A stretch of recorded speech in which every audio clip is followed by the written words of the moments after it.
మీరందరూ ఒకటే గుర్తుపెట్టుకోవాలి.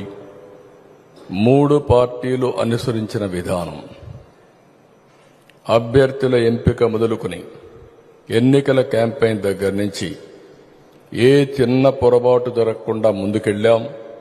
గెలిపే ధ్యేయంగా పనిచేశాం. అందుకే ఇంత గెలుపు వచ్చింది. అయితే ఈరోజు మిమ్మల్ని కోరేది నేను ఒకటే, పనులు చేయడం ఎంత ముఖ్యమో ఇక్కడుండే మనందరి ప్రవర్తన కూడా అంతే ముఖ్యం.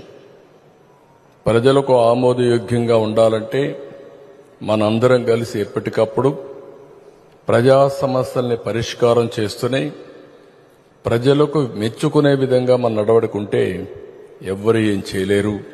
ఆ విషయం మీరు గుర్తుపెట్టుకోవాల్సిన అవసరం అందరం కూడా. 3 పార్టీలు కడాన తిరుమల లడ్డు కూడా నాసి రకం. నాకైతే ఆశ్చర్యం వేస్తుంది.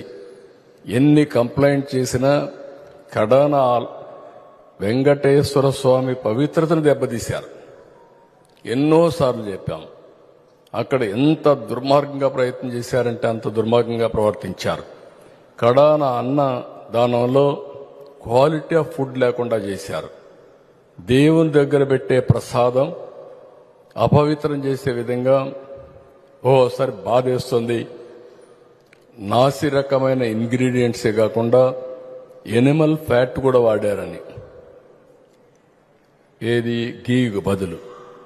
ఈరోజు స్వచ్ఛమైన గీ తెమన్నాం, ప్రక్షాళన చేయమన్నాం.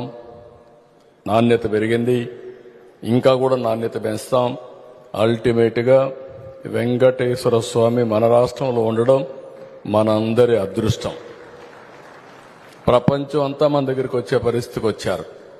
అలాంటప్పుడు వెంకటేశ్వర స్వామి పవిత్రతను కాపాడుకోవాల్సిన బాధ్యత మనందరిపైన ఉంది. ఇది కూడా చేస్తామని చెప్పి కూడా నేను మీకు తెలియజేస్తున్నా. మరొక కార్యక్రమానికి ఏదైతే గ్యాస్ ఇస్తానో, ఉచిత గ్యాస్ ఇస్తాన్నామో, దీపావళికి శ్రీకారం చుడుతున్నాం. మొదటి గ్యాస్ కనెక్షన్ ఆ రోజు తీస్తాం. దానికి కూడా శ్రీకారం చుడతాం. మిగిలిన మనం చెప్పినట్టు సంక్షేమ కార్యక్రమాలన్నీ కూడా 1 by 1 చేసుకుంటూ, ఇంకో పక్క అభివృద్ధి కార్యక్రమాలను కూడా స్ట్రీమ్ లైన్ చేసి ఘాట్లో పెట్టే పరిస్థితి వస్తుంది. ఇవన్నీ చేస్తాం.